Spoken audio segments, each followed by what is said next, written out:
Okay. Hi, everyone, and welcome to Fuck Wellness. I'm Mallory. I'm Lara. And I'm Makena. Nailed it. And this is our second wellness topic episode. So last week we had Makena's episode on, I think I'm going to describe it more as like, I liked the wellness woo, or like, I don't know, because I don't feel like crunchy is like exactly the word we're looking for. No. I don't know. We're just wellness encapsulates all things. Like wellness to all right pipeline. Yes. More or less. You'll have wellness to listen to misinformation pipeline. Okay. I love that. That's a great title. That was the title, right? We don't record back to back. What are you talking about? Okay. So my topic, well, I'm not going to tell you yet, but this topic was inspired by something that a lot of people set New Year's resolutions around. Is it about habits? No, it's a literal thing that people have in their New Year's resolution. So you're going to like guess. An object. Well, sort of. Let me give you like a phrase. Is it a person, place, or thing? A thing. And it's one word?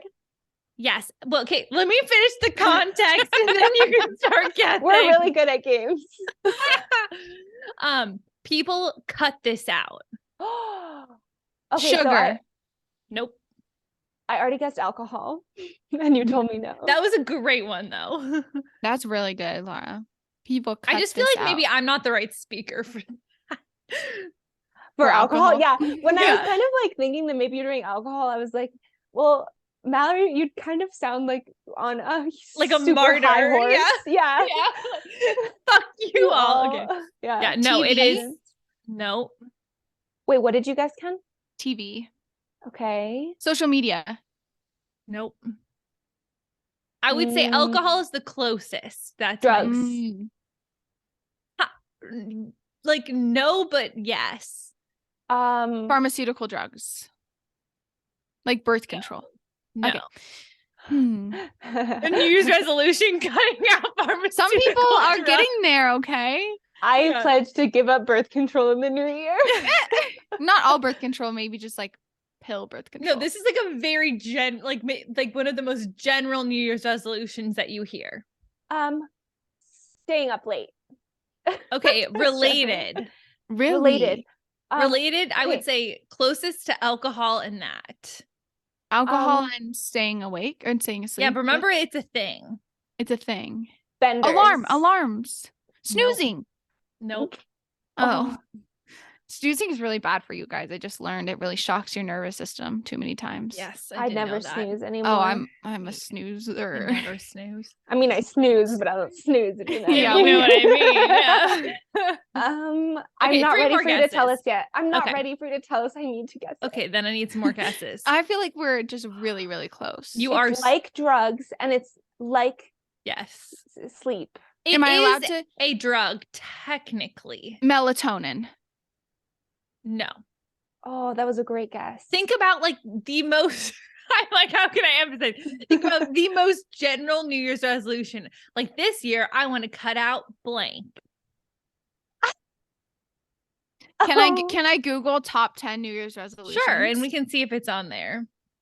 I want to give up staying up late.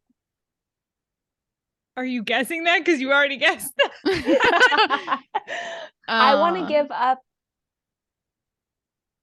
You're right. You're so close. I can tell you're gonna get it. Oh no, is it like late night snacking or something like that? Was that something that I would do? I was scared. I was like, no, I don't want to talk about that. Diet culture Mal here today in full force. Yeah. Oh, soda? Super close. Well, yes, but no. That I hate you. What does that mean? More general. I hope that when someone's listening to this, they have understood the connection between sleep, drugs, and alcohol. Yeah. Sugary drinks and soda. More general.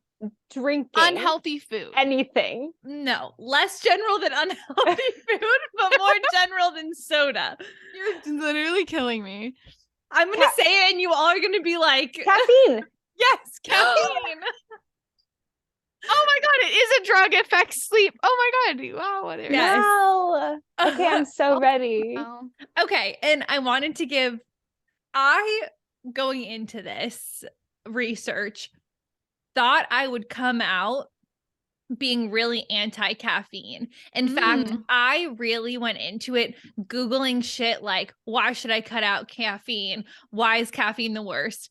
And I feel like I'm kind of a caffeine stan after all of the research. There's a that lot I've done. of pro research. So much pro research. And like, I think I do a pretty good job in this of being nuanced. Like there are reasons to not, have a lot of caffeine, but overall, like the research is staggering. It's on a large scale. Like it's not small sample sizes, and it can benefit so many different aspects of our health. So was very, very surprised about, kind of the turn of events in my research. So this is really fast, Mel. This is Yeah. how I felt after reading This Is Your Mind on Plants, because there's a whole chapter on caffeine.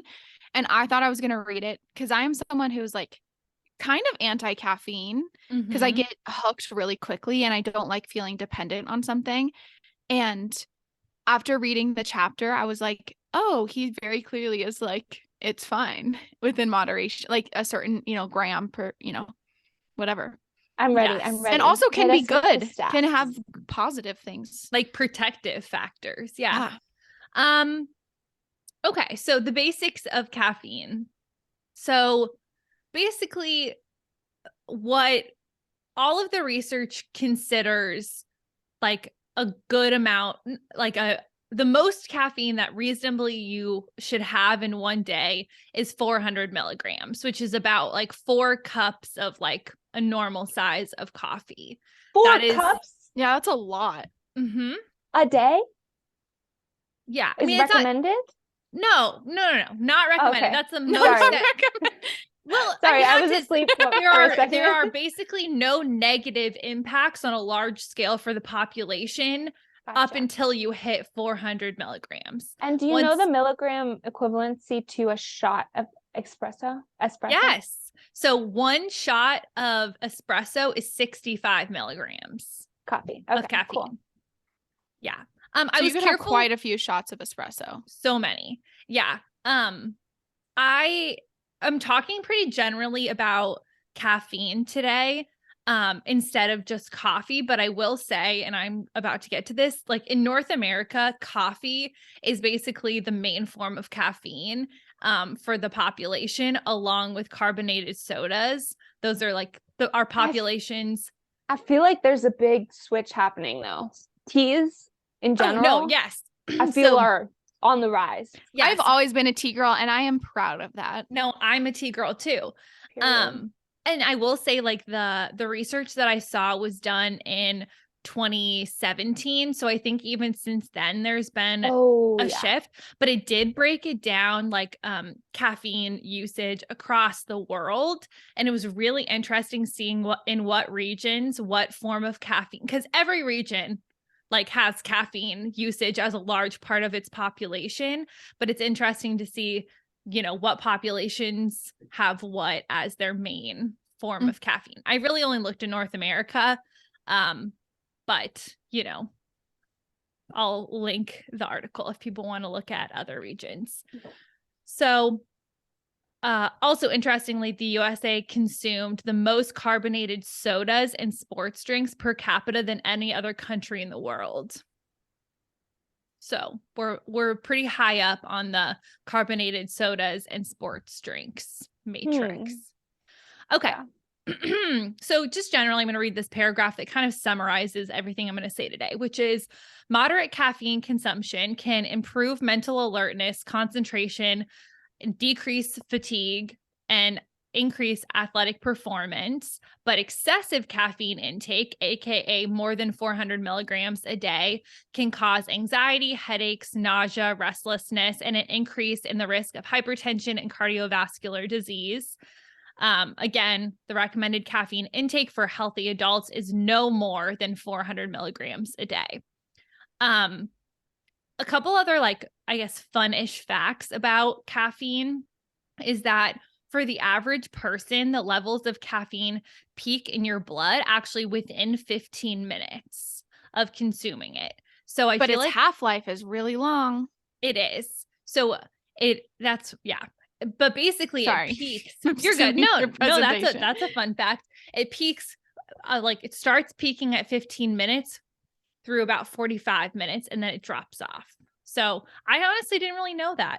I guess didn't know I that was either. always like, I drink my coffee and it takes like an hour for it to work, but like it's working right away, which I Mhm. thought was sort of a fun fact. I'm going to Mhm. briefly go through the main forms of caffeine and how many milligrams is in an average amount, just so that people know for context. So an espresso shot, which is one shot or 1.5 ounces of coffee, contains 65 milligrams.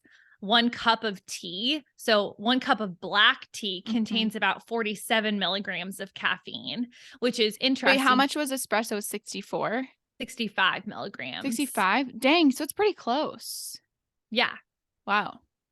Yeah. Green tea I contains. have no Yeah, idea go ahead. why in my mind I thought espresso shots were like so much stronger than regular coffee. No. Well, they are if you drink them straight. Right, but I thought, if you have a latte with an espresso shot, it's like, I thought it was stronger than if you just had an iced coffee or something. Well, wouldn't it be because it would be coffee and an espresso shot? No, a latte is espresso and milk. I didn't know. Just one shot? Yeah, or Oh. multiple if you ask for multiple. I see. Okay. I feel like I'm learning stuff. Okay. 1 cup of black tea contains about 47 milligrams of caffeine. Green tea contains 28 milligrams, and decaffeinated tea contains 2 milligrams, and herbal tea contains none. A 12-ounce can of regular or diet, like dark cola, contains 40 milligrams of caffeine. So pretty similar to a cup of black tea. Cacao, so 1 ounce of dark chocolate contains 24 milligrams of caffeine. Whoa. Yeah. Isn't that interesting? I had Whoa. no idea. Yeah. Whereas milk chocolate contains hardly any because it's far less pure of like the actual cacao beans. Yeah. Coffee, so 1 cup, which is 8 ounces of brewed coffee, contains 95 milligrams of caffeine. And the same amount of instant coffee only contains 60 milligrams. So it depends on how you like choose to drink your coffee and how much caffeine is in it. And then decaffeinated coffee contains about 4 milligrams of caffeine. Nice. And then just to finish it off, energy drinks. So 1 cup or 8 ounces of an energy drink contains 85 milligrams of caffeine. However, the standard energy drink serving is 16 ounces, which doubles the caffeine to 170 milligrams. So an energy shot, super concentrated. For example, a small 2-ounce shot contains 200 milligrams. Like think about the 5-hour energy shots. I mean, that would make my heart stop.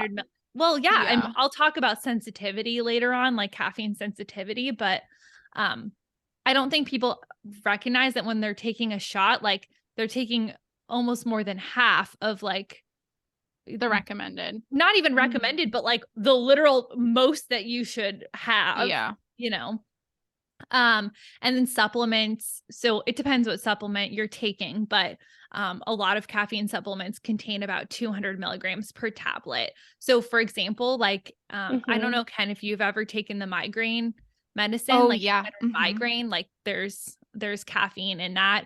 I need to look at the exact amount, but this is my PSA for people to be aware of. If you're drinking 4 cups of coffee in a day and taking Excedrin migraine, like you're over the limit of, In any of your research, this is an extra question. Yeah. Did it talk about caffeine in pregnancy? Yes. Okay. Yeah, I didn't really like put many notes about it, but in all of the articles I read, and I read so many because I was really looking for anti-caffeine data, but I couldn't really find that much. But it was like for certain populations of people, there are definitely reasons to drink less caffeine or have less caffeine intake. But it's controversial, I would say, in the pregnancy space. But I would say overall, it seemed like the consensus was like, one, working with your doctor on it, but in like knowing your own sensitivity to caffeine, but like in general, probably reducing the amount of caffeine is ideal. Yeah. I feel like it's almost the same with like any activity, you know, if you've been doing it for a long time before you've been pregnant, you'll probably be fine. Don't start drinking 400 milligrams. Yes, right when you get pregnant. Right when you get pregnant. Yeah. To be clear, we are not medical professionals. Please don't take anything we say today as advice. Literally. I just had a weird memory of being at Coast Guard, and they would get so, not angry, but you would get in a huge amount of trouble if you had any caffeine pills on your person, in your stuff. Huge trouble.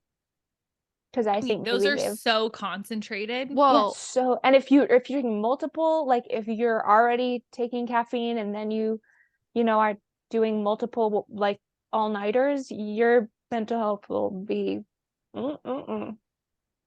Yeah. Also, like the main form of like control is lack of sleep for people. You know what I mean? What do you mean control? Like if you are trying to control Bella's home. Bella's home. If you're trying to control a population of people, you cut off their sleep. That's like cult rule number 1. Next is food. Yeah.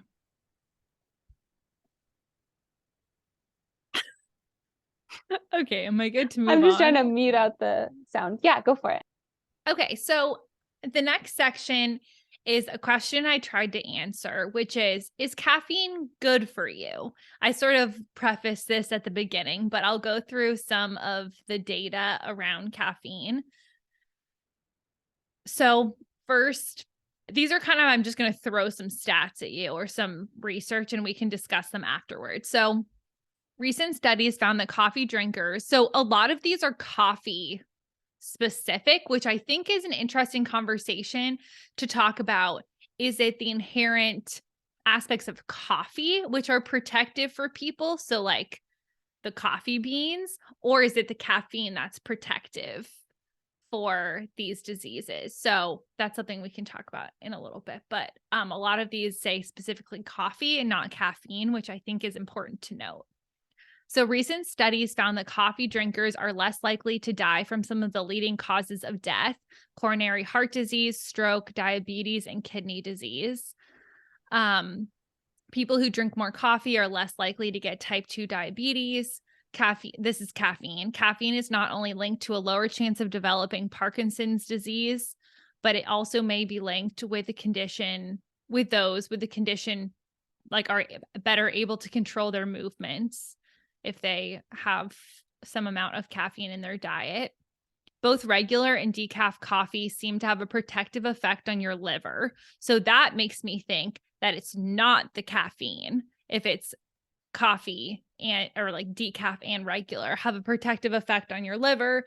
Research shows, to your point, Mal, too, though, like, well, decaf still does have caffeine in it. Yeah, 4 milligrams though. Yeah. But it's like, I wonder if it's similar to how like green tea, like there's different helpful properties. Yes, with the caffeine, like in partnership. Yeah. Yeah.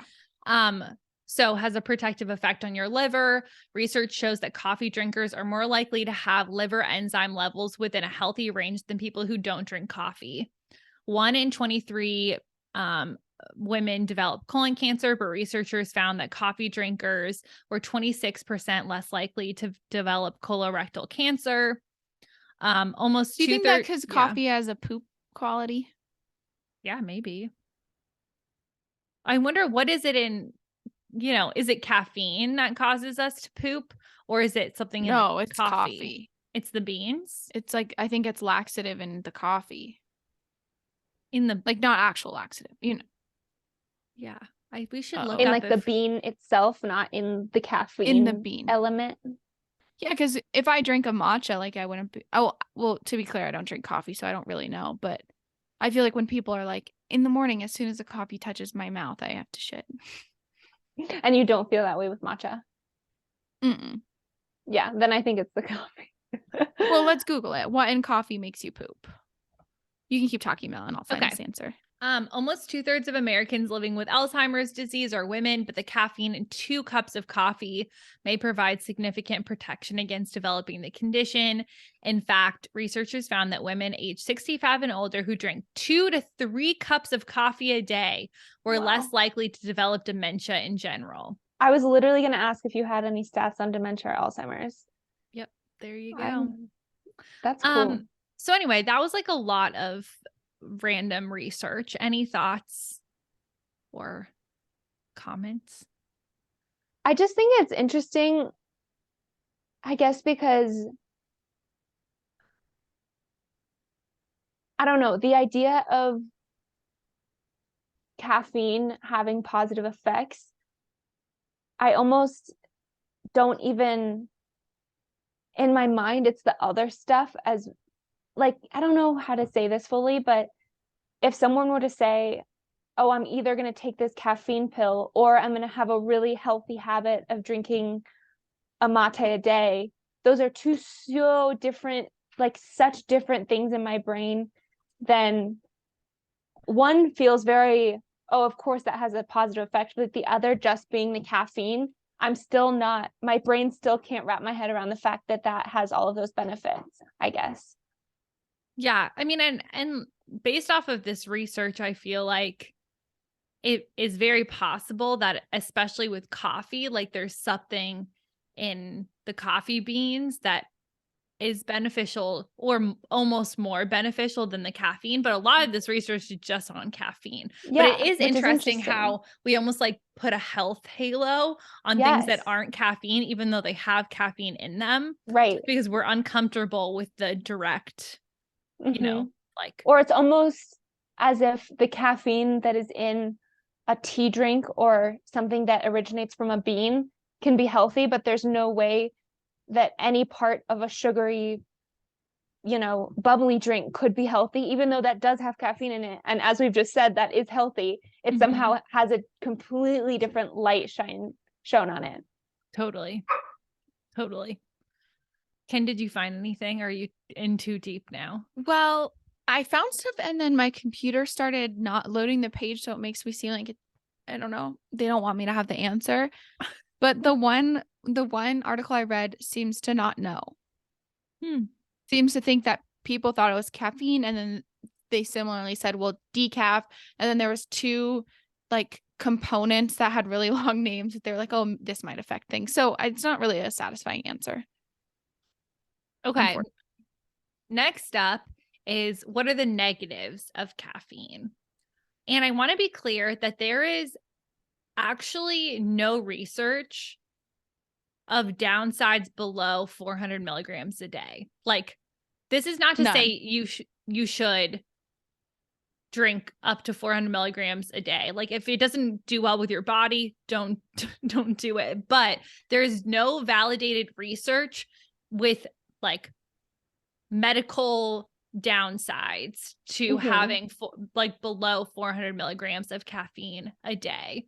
And sleep, I think, would be the only one. Yes. Yeah. Technically. Yes. Lack of sleep. Sure. Because it has such a long half-life. So it's in your system for so long. Yeah. Yes. That would definitely count as one. Sorry, I just read Why We Sleep. So I'm a little bit on my sleep game. No, that's super fair. But I would say like medical, in terms of like medical downsides. Directly impacting your body. Yeah. And then I did write that some people, and I'm going to get to this in like 5 minutes, but some people are more sensitive to caffeine, but that doesn't necessarily mean that there are medical downsides,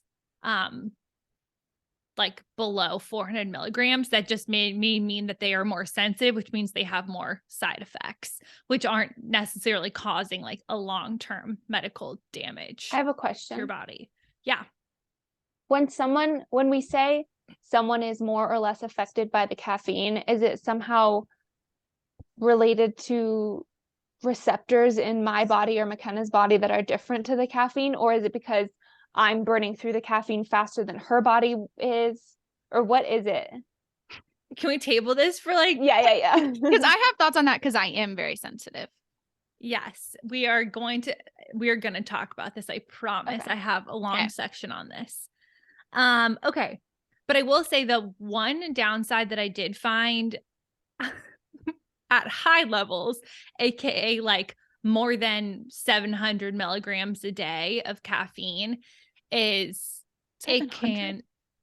caffeine may increase calcium and magnesium loss in urine. That was the one research that I can find. But there is like pretty validated research that 744, that's what they consider a high. Above that, it can impact like your heart and like other in your brain, and like it's not great. Jitteriness, lack of sleep, increased anxiety, loss of cognitive function, motor control at high levels of caffeine. So I would also imagine that there's a difference in your body if I was going to have 400 milligrams a day and drink it in green tea versus if I took 2 5-hour energies back to back.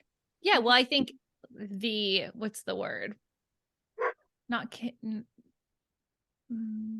how potent it is at one time can definitely impact. Like Like overflood your bomb system. to your system. Yes. Yeah. I mean, that's like saying you should have X amount of protein a day and then you ate, if for example, if you said 100 grams or whatever, then you ate 100 grams in one sitting versus like throughout the day. Yes, totally. And then I think it's just important to remember that caffeine is a stimulant. So it is a drug. So important to remember that. But it's super healthy for you. So that's the summary of today. Okay, two quick myths. The first is, does caffeine cause dehydration? And the answer is no. There is a myth that coffee dehydrates you, but it actually doesn't. It has liquid and water in it, so it is actually relatively good. Like, it's not like great at rehydrating you in the way that like electrolytes would be, but it's not dehydrating you. It's a pretty neutral like substance for you to drink in terms of hydration. So drinking caffeinated drinks in moderation will not cause dehydration. So, all those people that are like, I need to drink 5 cups of water before I have 1 cup of coffee. Like, that's fine. There's no downside to that, but it's then perpetuating the myth that the coffee is what's dehydrating you, when you probably just weren't getting enough water to begin with. And now it's actually helping you be more hydrated. So yeah. The second myth is caffeine addictive? And so the answer is technically yes, but there's like a super big caveat, which is like caffeine is a stimulant to the nervous system, which you can have a mild physical dependence on, which is what people experience when, they've been having 400 milligrams of caffeine a day and then stop and feel withdrawal symptoms.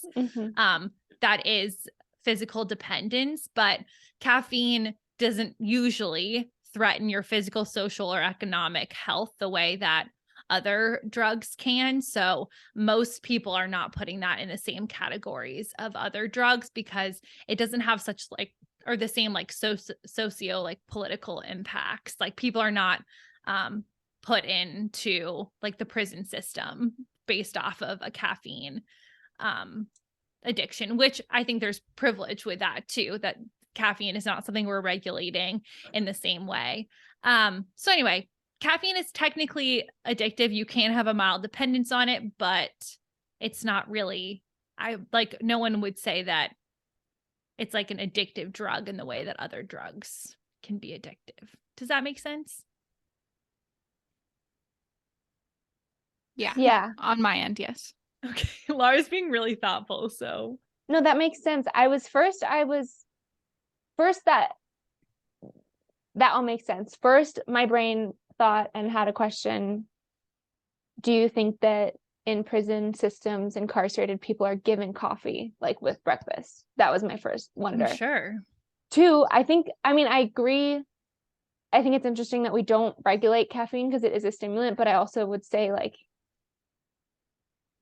heroin is, they're different, I guess. That's exactly the point. Yeah. I think that's why it's interesting that caffeine, it's like, it is a drug, but it's not in the same way, I guess. But I'm not putting But it it's interesting that we're okay well with it being like, oh, well, it's a mild form of a stimulant, but anything more major, we're like, oh, actually shame job for ever wanting that. Yeah, for sure. Yeah. Okay. Now to Lara's question. So one question that I had written very early on in my notes, because I was just curious about it, because in my own I guess journey with caffeine, I was a very regular coffee drinker for most of my life, like every day, multiple cups of coffee. And then I would say during the pandemic, it started upsetting my stomach like every day. Like I would drink it and I would almost get nauseous drinking it because I knew it was going to upset my stomach. How many cups do you feel like you would average? Probably 2. Not like I would probably never go over the 400 milligram amount, but it was like really upsetting my stomach. So I stopped drinking it, and I don't think I've drank a cup of coffee in like 3 years probably. Really? Yeah, it honestly makes me nauseous to like. So now you drink tea only. Yeah, well, it's so funny. I remember this girl who worked at the gym telling me that she didn't know she was allergic to cashews, but she just knew that whenever she smelled them, she got nauseous. And this is not to say I'm like allergic to coffee or anything, but now it's almost like I smell coffee and my body's immediately like, don't fucking drink that. Like it's gonna mess you up if you drink that.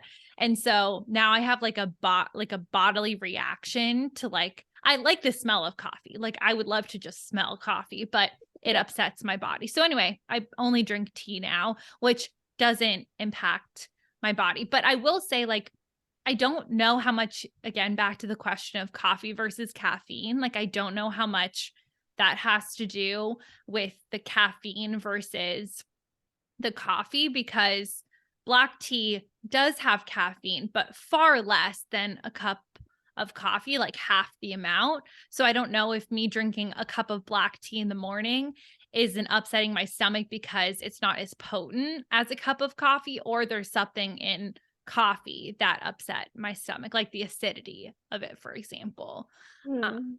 So this was all to answer the question of, are some people more sensitive to caffeine? And I just want to start this off by saying everyone is sensitive to caffeine in some dose, like everyone. If you can have a certain amount of caffeine where you have a very extreme reaction, that amount is just different for everyone. So no one is completely like insensitive, I guess. I don't know what the word I'm looking for, but anything that would like change something would mean that you have a sensitivity to it, I guess. Yes. I mean, everyone has a sensitivity to it at some dose. So according to a 2011 study, around 10% of the population carries a gene linked to higher caffeine intake, aka they can have larger amounts of caffeine late in the day and not experience side effects such as unwanted wakefulness. But I'm about to also tell you about the flip side. So that's 10% of the population carries that gene. So people with a caffeine sensitivity have an amplified reaction to caffeine caused by a variation in their, I'm not exactly sure the best way to say this gene, but maybe Lara, I don't know, you might know. Well, ADORA 2A, Adora 2A. How do you think you say that? Sounds good. Yeah. Okay. Caused by a variation in their Adora 2A gene. People with this gene variation feel caffeine's effects more powerfully and for longer periods of time. The brain's sensitivity to caffeine can vary dramatically from person to person, depending on how many of one's adenosine receptors bind to the caffeine after it's consumed. People whose receptors bind more effectively to the caffeine tend to feel a more intense reaction to the caffeine. So it does have to do with your genes. But part 2 is that genetics also play like a role in how your liver metabolizes caffeine. So people with a caffeine sensitivity produce less of a liver enzyme called CYP1A2. Write that down. This enzyme plays a role in how quickly your liver metabolizes caffeine. People with caffeine sensitivity take longer to process and eliminate caffeine from their system. That makes its impact more intense and last longer. So kind of those two components, so the Adora 2A gene and the CYP1A2 enzyme can play a role in why some people are more sensitive than other people. That is my I think that my situation is the CYP1A2. A2. I think that was my situation because I cannot process alcohol very well. Mm-hmm. But I also think That it's makes sense. genetic because of my family. Whether or Do not they it's also because, have caffeine sensitivity? I don't know if they have caffeine sensitivity, but just like just their genetics, like Pacific Islanders tend to have a harder time with alcohol stuff as well. And so I think that, and also if you've had, I don't know if there's any connection to it, but like in my head, my hypothesis is 1, just like straight up genetics, like being Hawaiian and having a hard time processing alcohol. 2,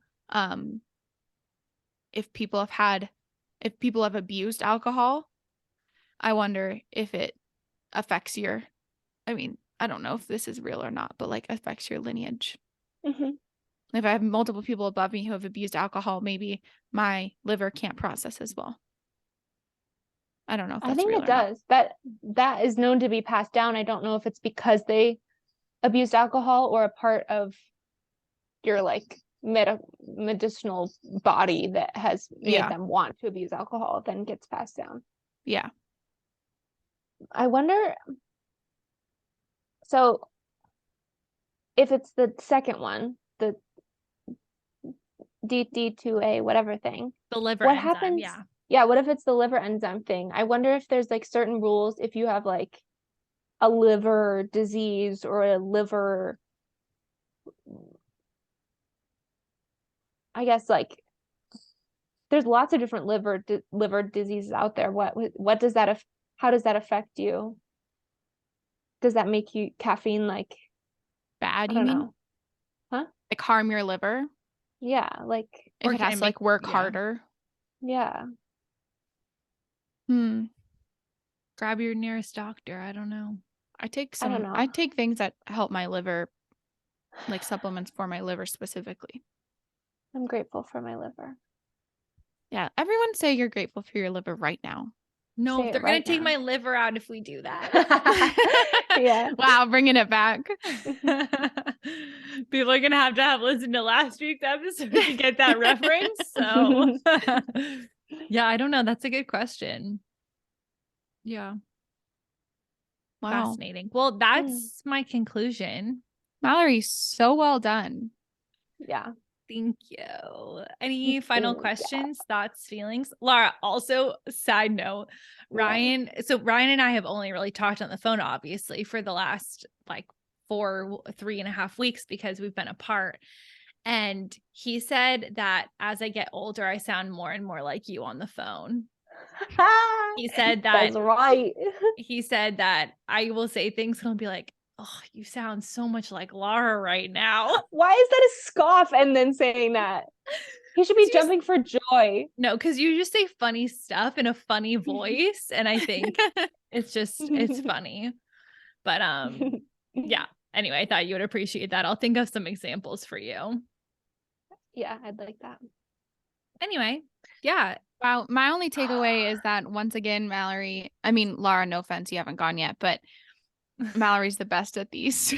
Mallory will always be the best at them. I mean, guys, She this has is to my go shit. last. No, I think going last. I think in the middle is good. But no, I love presenting on things. And honestly, I learned so much. As I said, I went into this with honestly not being a good researcher, like having a conclusion that I was trying to come to, which is that caffeine was bad. And I came out of this with the conclusion that caffeine is actually good for you as long as you drink it in moderation.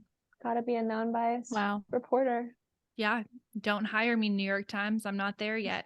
We're not interested yet. Okay. No, I'm not back off, actually. I'm too polarized. Yeah. Yeah. I don't know. Take away those job offers. I don't want them yet. No, anyway, well done, Mel. Yeah, Laurie, you next week?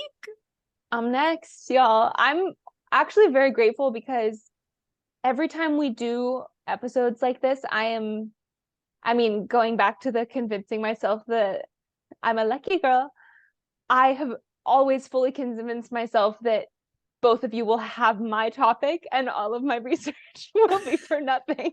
Yeah, that was so funny when you texted and you were just like, well, what if we have the same thing? And I was like, I pretty much guarantee we will not. I convinced myself that one of you would at least have my topic. Wait, can I tell you all about the other topic that I almost did? No, because what if I do that one? Well, okay, but I'm just gonna say it because I think there's a very low chance that this is what you're doing. You have no idea how mad I'm gonna be at you if it's my topic. Okay, that you can be super mad at me if it's that. Okay, the other topic I was going to do was metabolism. Okay, yeah, I hate metabolism. Okay, cool. Metabolism discourse can eat my ass. Yeah, literally, I couldn't engage with that. But that's why I wanted to do it. Is I was like, you would have so done a great curious job. Yeah, you would have done a great job. The actual, like, I don't know, the interesting facts around metabolism, and especially with that whole lumen thing where you breathe in every morning. You know, the like, yeah, you wrote about it, right? Yes, the new fitness tracker thing where you breathe in and it tells you like, oh, your metabolism mostly fat today. Make sure that you have a lot of, it's like fat or you're burning fat or I wanted to be whatever. like, this is bullshit. But honestly, there just was so much more on caffeine than metabolism out there that I trusted. And so I was just like, I don't want to piece through all of this like bullshit on metabolism right now. I'm just going to go with neutral caffeine. Yeah. So anyway, but I thought that would be an interesting topic at some point. I just didn't have the, I don't know, emotional capacity to put that all together. Protect yourself. Yeah. Although I could vent about lumen for a while, but anyway. Well, quick little, like a very fast side note on that is like this winter break, I was talking to my mom because I know I've mentioned on here that it's just interesting to watch some of the people like I follow on social media seemingly get more and more thin and like kind of radical ways sometimes. And not that anything like bad is or unhealthy is happening. It's just kind of like a funny thing to witness, like watch the cycle. And I was talking to my mom because I've been thinking about it a lot. And I was like, well, honestly, like the biggest difference is their access to wealth is like when a lot of those body changes have been happening, and not necessarily in terms anything changing with like their lifestyle, but sometimes it's like they do have procedures done or they do like invest in like really expensive equipment to like help their bodies, which is really cool. I think I love it. But I was listening to this episode that someone put out about biohacking and it was so interesting, but lumen was one of the things that they talked about. And they talked about a few other like metric things where I was like, this is so unnecessary having this tool that's probably so expensive. Other things that they talked about, I was like, I would buy that in a second if I had an extra like 20 grand laying around. But I don't know.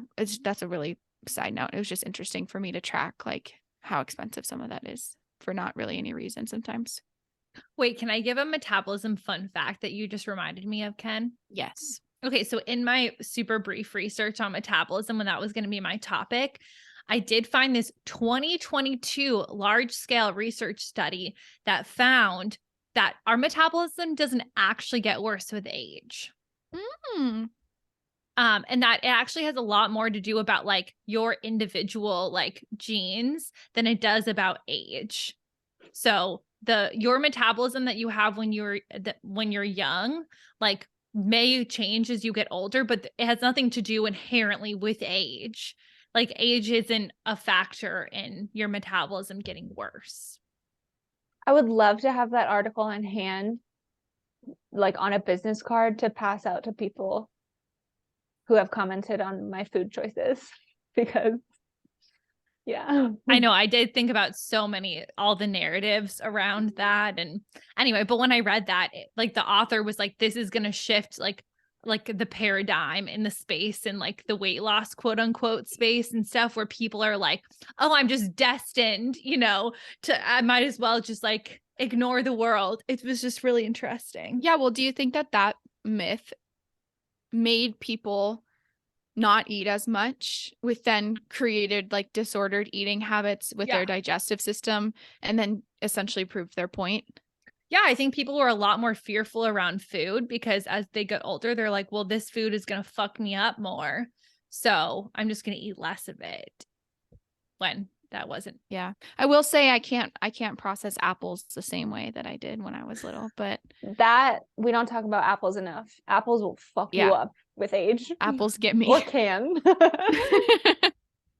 Yeah, it depends on your individual genes. So you're right. I don't have love you, everyone in my family, but I don't have the greatest genes all the time. Health-wise. I have good genes, but they're not coming out strong for me. I'm a sickly gal. I have too many things going wrong with me.